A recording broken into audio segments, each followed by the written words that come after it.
Now it's time for Inspirational Women and my guest, Kari O'Driscoll, who is simply a great and dedicated person wanting to make the world a better place. That's how I see her. Kari has a background in biology and philosophy, and she worked in various healthcare settings, then realized writing was so much her passion.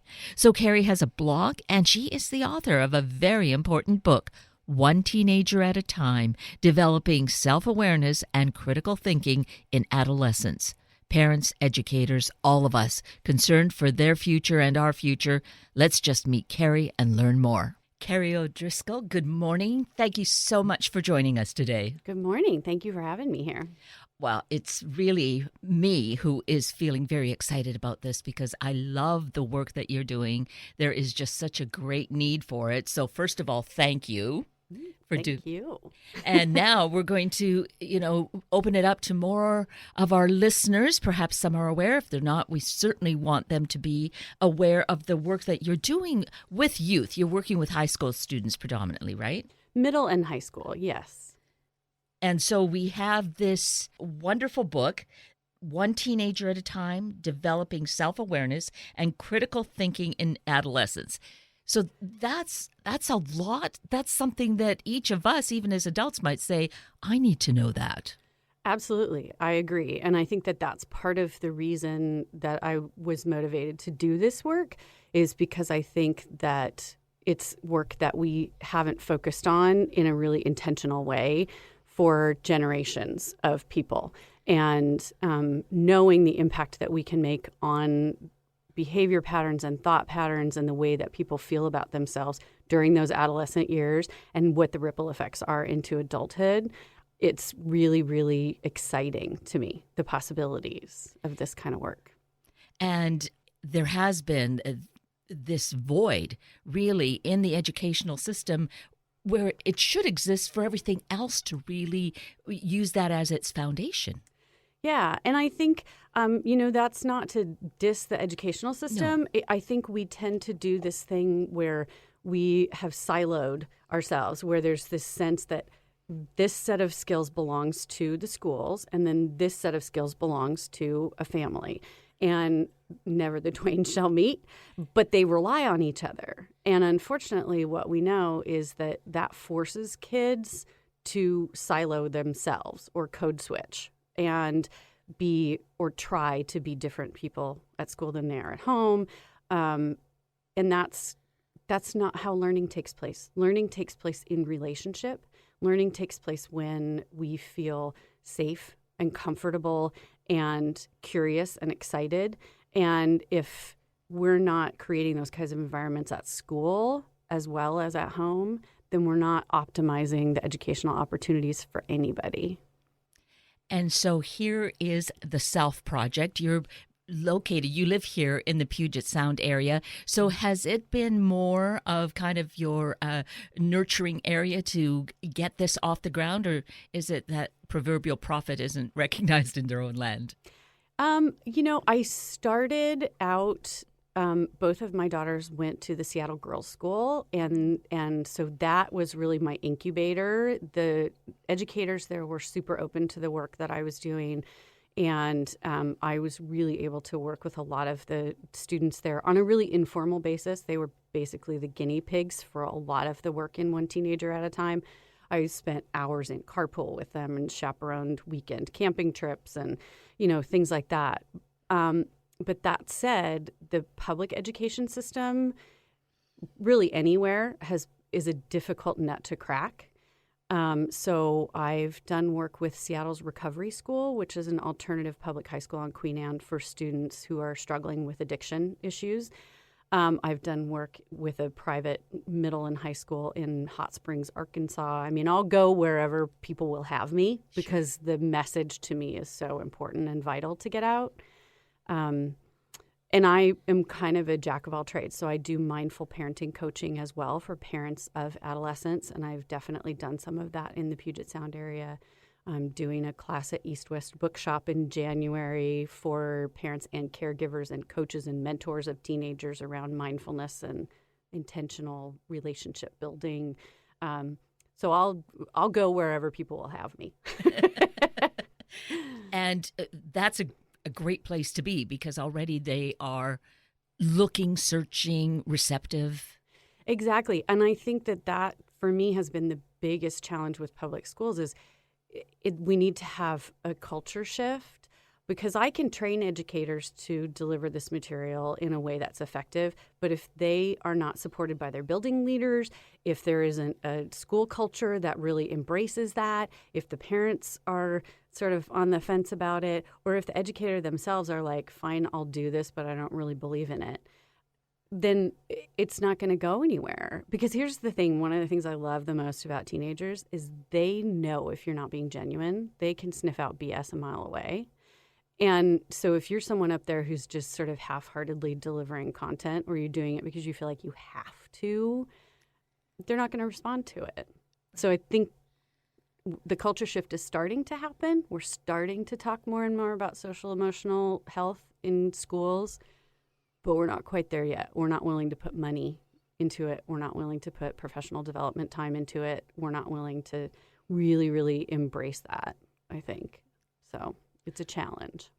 So I'm hoping that with our conversation this morning, we're going to touch a few listening ears and open hearts. And, maybe the podcast is going to reach out, ripple out further, because I really believe this is such fundamental work that all the other education that goes on in many cases is for naught, or we see so much failure going on with kids, and that is such a loss. I mean, it's really devastating to see that loss.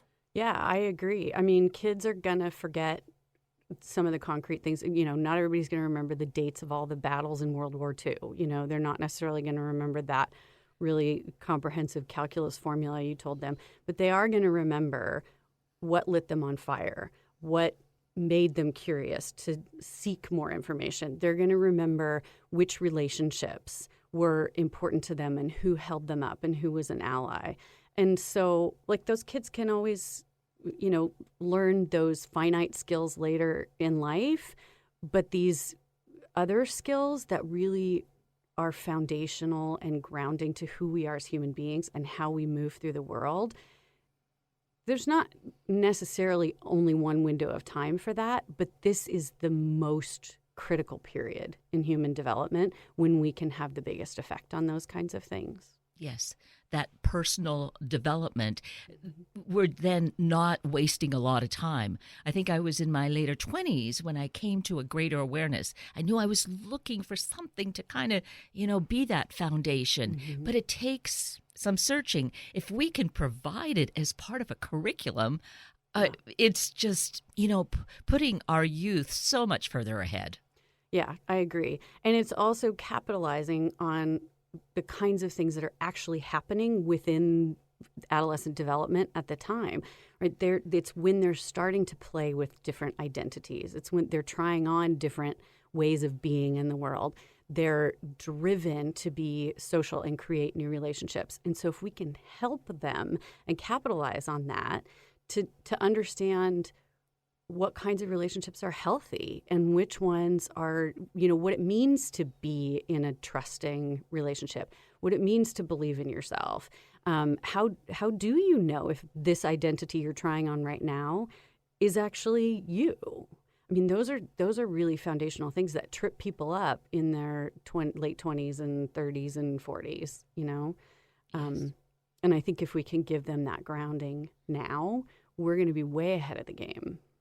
And so we're approaching this from the educational system, which, that is an ideal place for it. But if that's not the case, this wonderful book that you have written for us, Kari, is something parents can use and be working with it in the family. Perhaps then it percolates out to the neighborhood, to the school ultimately. Right, absolutely. Like I said, I did this during the carpool commute. I had a captive audience. I brought snacks, and I had a captive audience for about 30 or 40 minutes. And the thing that I love about this book is that it can be playful and fun.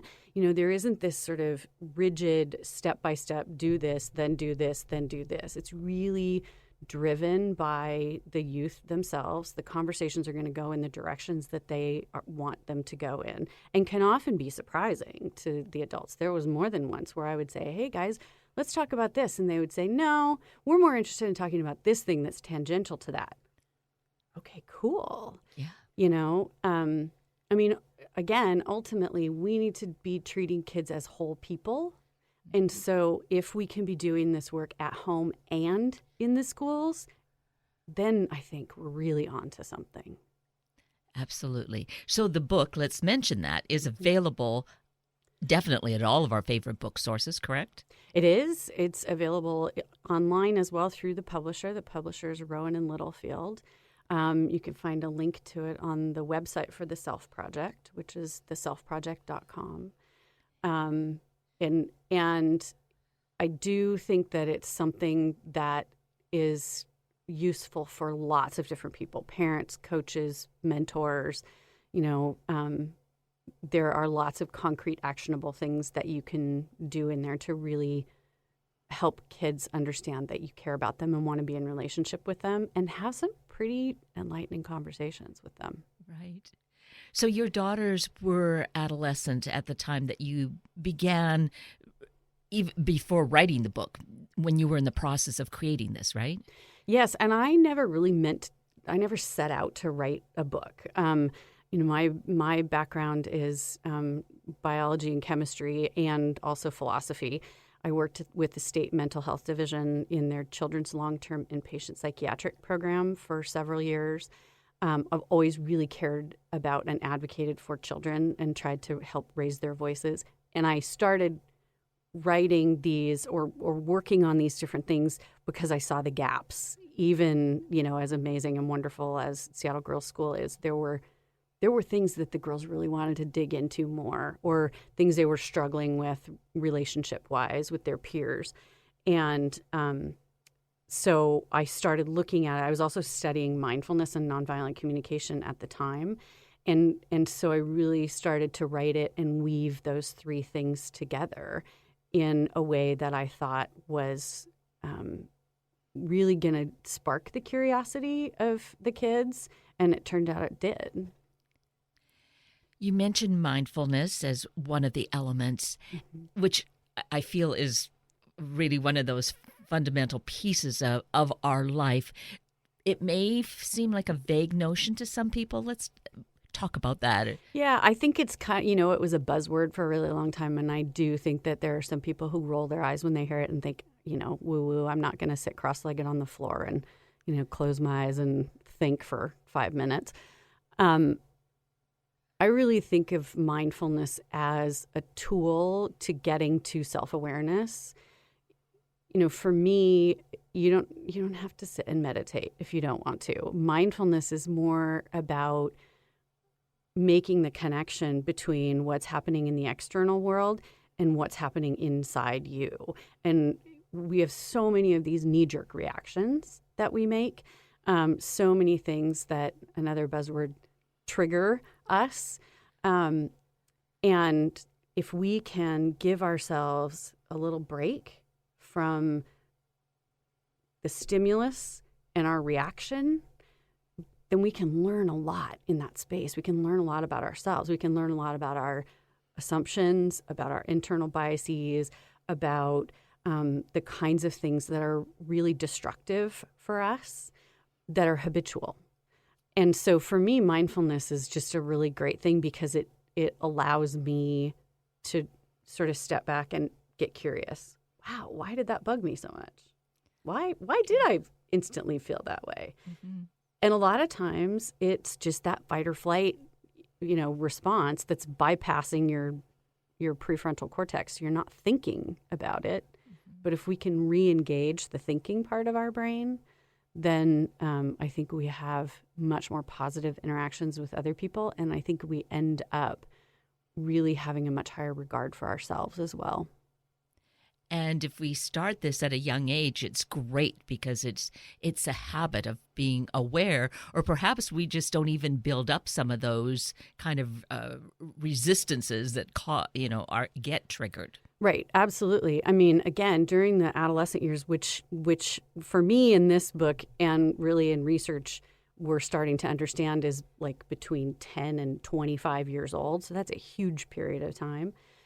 The brain development is astonishing. We are pruning away neural pathways that our brain decides aren't important anymore. And then we're creating sort of superhighways for different things in a way so that we can be super efficient by the time our brain is fully developed. Mm-hmm. If we can really intentionally use mindfulness to direct which superhighways are being built and which ones aren't, then we're doing something that's really impactful.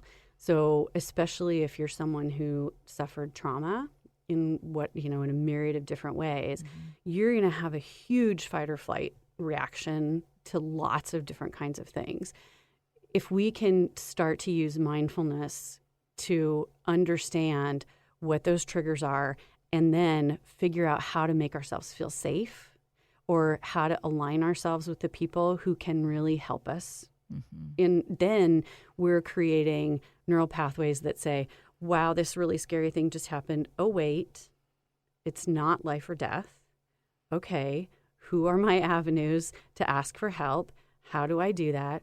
How do I explain, wow, I'm kind of in crisis right now and I need a minute to calm down, as opposed to, punching somebody or running to a corner to curl up in a ball? Because the more we do those kinds of things reactively, the bigger that superhighway gets and the harder it is to undo when we get older in like anger management or therapy or different things. Right.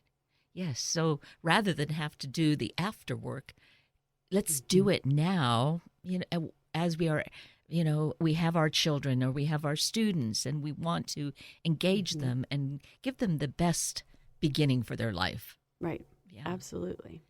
And you've had just this amazing experience throughout your life. All of this, I can see these pieces connecting together like the pieces of a puzzle, and, your work in mental health, which I think is a critical area because we're seeing so many issues with adolescents, but with the young adults and on and on. But still, that's a critical piece. And you've had that awareness. You're coming to us with this great project, the Self Project, and with this book that can help parents and educators really help youth. Yeah, I think that's one of the things that I'm the most excited about is, not only are we talking about developing self-awareness and critical thinking in adolescents, but I'm acknowledging in this book that what it takes to do that is for you as an adult to have some self-awareness and critical thinking skills, right? So there are ways that we as parents and coaches and mentors and teachers can examine our own biases and knee-jerk reactions in order to be way more intentional about creating relationships with teenagers. And it's not easy, right? I mean, there are times my daughters are 17 and 19 now, and I will absolutely admit to times when something happened and I had no self-awareness and I was unable to employ that mindfulness of finding the space, and I started to react, and it was my mom or my dad in my head that was, reacting, right? It's difficult and challenging, but if I can step back and take that moment and say, what is it that I'm trying to do here? Oh, wait, I'm really scared. That really scared me. Okay, I'm going to put my fear over here. And if my intent is to have my child learn from this, then I can't scare them with my fear because they're not learning either. And it's such a huge process, but whether or not we like to believe it and whether or not a teenager will ever admit it to you, they're watching us and they're listening to us, and we are a massive influence in their lives. And if we treat them with disdain or disregard, or we use punishment as retribution, or we rule with fear, then what they're learning is that that's normal. Mm-hmm. And if we can then be honest, because as you say, they are watching us. If we can be honest, if we have a knee-jerk reaction, and then we catch it. If we can express that, Yeah. what a great lesson that is to share. Yeah, absolutely. Apologies, I've found, are one of the most powerful things that I can use with my kids. I can come back to them and say, I'm so sorry. I should not have said that. I should not have, threatened that. I should not have, here's what was happening. Not an excuse, but here was the context in which I was operating, and I apologize. And then how do we move forward? And that, for my girls, has been so incredibly powerful as a way to maintain relationship with them, because it isn't this power differential, right? I'm admitting, yep, I messed up. Yes.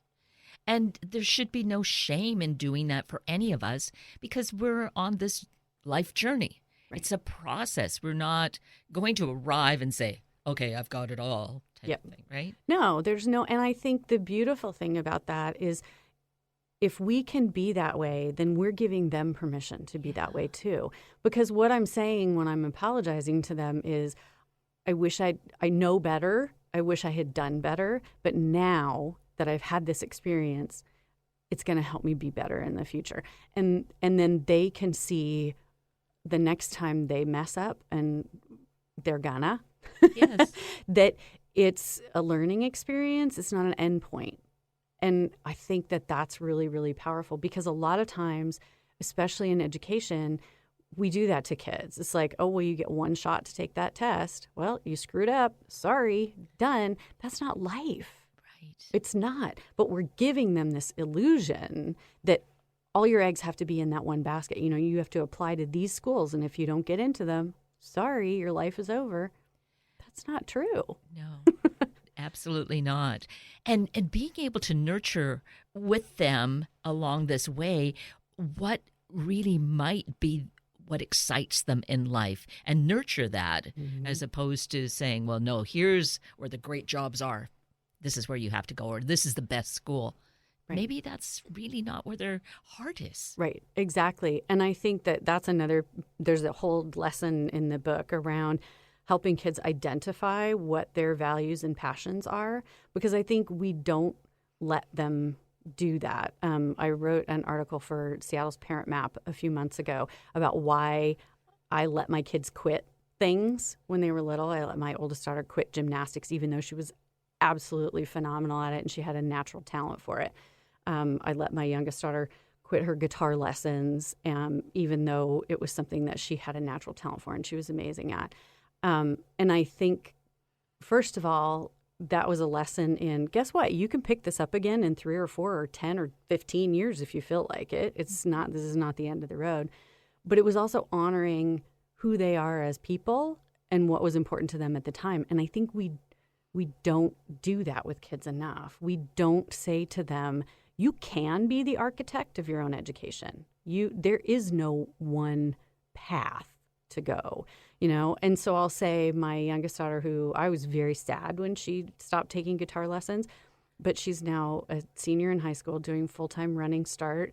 And she has released 2 albums worth of music on Spotify with no guitar in them at all, but, written the songs and the lyrics and produced them and recorded them in my basement, So had I forced her to continue along that one path, what she would have learned is that I think I know better than she does who she is. Yeah.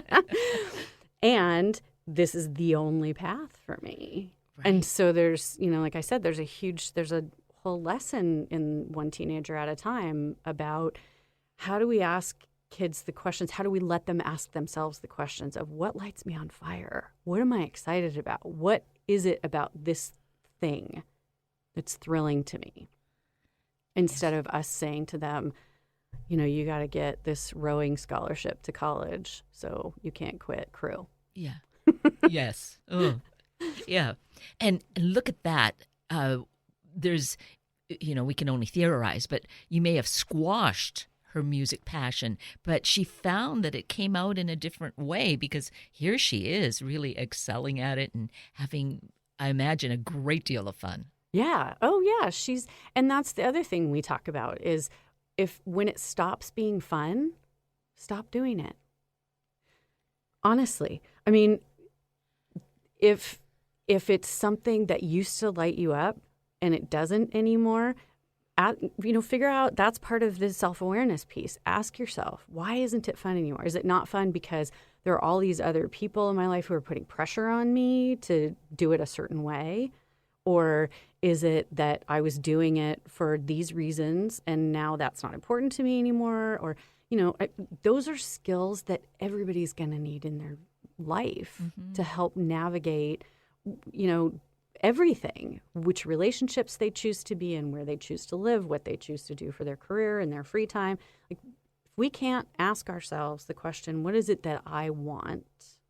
And actually cultivate a clear answer, then the chances that we're going to be happy, productive members of our community are pretty low. Right. And what is so beautiful about how you have shared all of this, actually, Kari, but in talking about the experience with your daughters and, what they chose to do and where they chose to stop doing something, using story is really quite central to the Self Project, to the book. Yeah. And it's a way of really empowering us. It is. And it's also a way of opening the door to that curiosity, because the human brain is wired for story. Before we had written tradition, we had oral tradition, and there are many, many cultures who still rely mostly on oral tradition. And part of the compelling thing about that is that our brains like a puzzle, and they want that puzzle to be put together. And so if you can lead with story with people, you're creating empathy, because people can relate. Even if they can't relate to your whole story, they can relate to part of it. And then it sparks that part of our brain that goes, wait a minute, I need to know what this means. What's the context for this? How does this play out in my life? And it becomes this puzzle that we have to solve. And then we're hooked, right? We're hooked into examining it and exploring it. Whereas if I just give you, something on paper that's just 17 rows of numbers that you need to put together in some form or fashion, that's not compelling. No. Maybe one person out of a class of 25 or 30 is going to go, wow. But what about the others? Yeah. How are we meeting what is important to them? Yeah. Right. Yeah. Well, I feel that you are sparking this for all of us and giving us such a great opportunity for one, but really I'm going to say an easy way, because with the book, with the Self Project that is online, we can check out, use it within our family, use it within a community, hopefully bring it to the school. Yeah, I think maybe as that need, what is it, like a tipping point where the demand grows to a certain level, it's going to have to happen. Yeah, well, it is. I mean, we are wired to be in community. We are wired to be in relationship with one another. And I think we're struggling to find ways to do that. I think if we can teach this generation of kids how to be in relationship with each other in healthy ways and how to get comfortable with having conversations about really difficult subjects, then we're on our way to creating, stronger, more resilient communities. Because that's who we are, whether we like it or not. Yes, exactly. Yeah. And as you mentioned in the context of the book, meeting the teenagers, meeting the youth right where they are. It's true for us at any age. Meet the person where they are and really build that relationship. Yeah, absolutely. I think a lot of teenagers' lives are, the messages that they get pretty much all day long every day are, here's what you're not good enough at yet. Here's where you need to be better. And I think, being able to look at teenagers and recognize them as experts on their own lives, it goes a long way toward creating self-worth for them and building trusting relationships, because they are amazing, amazing human beings. And understanding what it is that they're trying to navigate and juggle all at the same time is pretty amazing. It lets them know that we see them. Yes. So to build upon that, get a copy of the book. Please, go out and get a copy of the book. Yes. So check it out. finding it online or your favorite bookstore, brick and mortar, or online at your website? Yes. Yeah.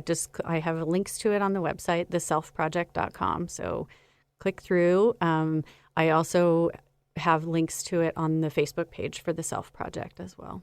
So, yes, it's not hard to find. That's a good thing.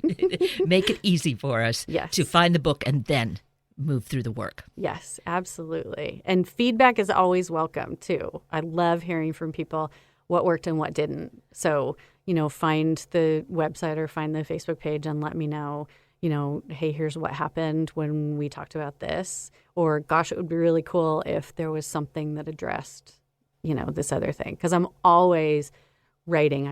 Teenagers are my favorite humans. So I'm always working with them and, trying to figure out what resonates with them. So great. So perfect. Well, Kari O'Driscoll, it's been wonderful to have you join us this morning. I am just so in awe of the work you're doing. It's such important work for all of us, for our world. So many thanks. Thanks for having me. I really enjoyed it. And with that, we're at the end of a very full hour of Inspirational Women with Kari O'Driscoll and Sunday Morning Magazine with Dr. Shad Helmstetter. I'm Kate Daniels, your host, and I greatly appreciate your sharing this hour with me and these special guests. For details you might have missed or information you'd like to know, please just send me an email, kated@warm1069.com, and I'll get right back to you. Also, if you'd like to listen again or share these important stories with your family and friends, find the podcast on our Warm 1069 webpage. Click on the On-Air tab, then the Podcast tab, and look for the show and guest names. I now wish you and your family a day of all things positive and uplifting. Have a week of the same, and then please plan to join me again next weekend for another hour of Sunday Morning Magazine and Inspirational Women on Warm 1069. Good morning.